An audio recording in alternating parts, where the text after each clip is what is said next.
In this part of the training on modelling, I asked you to think about the need to know curriculum. And in the need to know curriculum, you chunk up learning for the student and deliver it at the right time according to when that learning would be assessed. And this, I think, is not the ideal form of curriculum.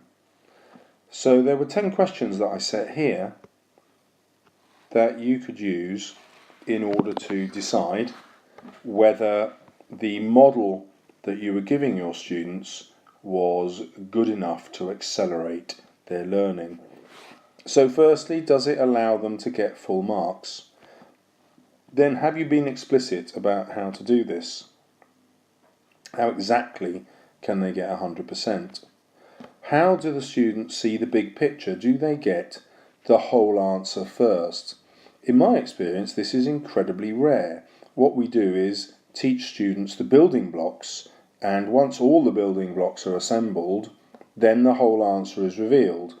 But actually, if we present them with the whole answer first, they will learn at different rates that we can't predict.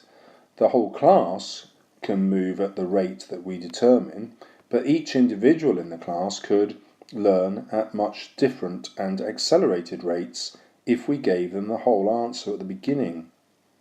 How do your students transfer the skills of one answer to another? And that's something that you really do need to make explicit in your modelling. How can students learn from the model more than you specifically teach them?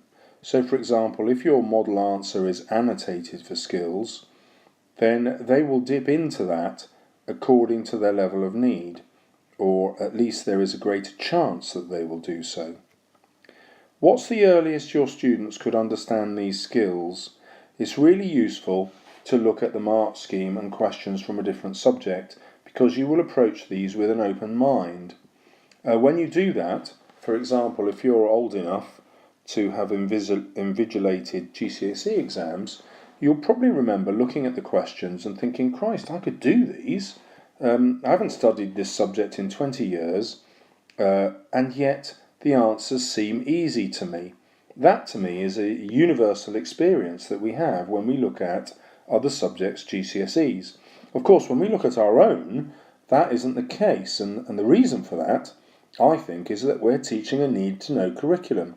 We're just giving the students these little building blocks, and as soon as they miss one building block, they have a difficulty. And if they miss 2 or 3 building blocks, then they can never get the A star and probably never the A. Consequently, we're producing students who can't get A's and A stars in our subjects because of the way we teach.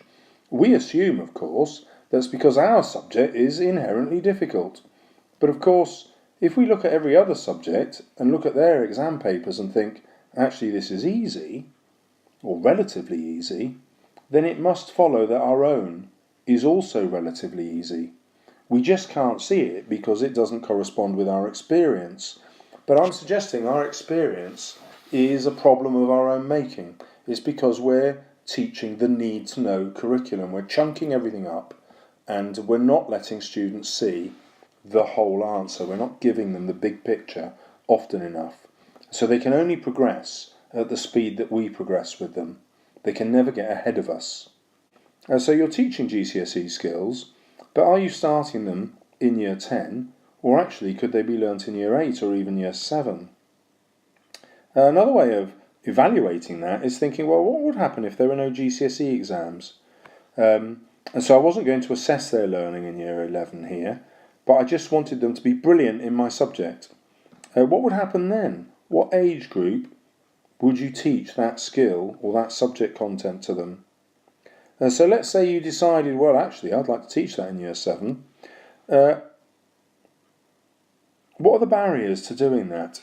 How would you break those down? Is it a head of department? Is it the fact that you bought certain textbooks that arrange the curriculum in this way? Is it the fact that you would have to redo the curriculum? Some of these obstacles will not be insurmountable. So how do you get around those obstacles? And if they are real, can you get around them at least for your more able students?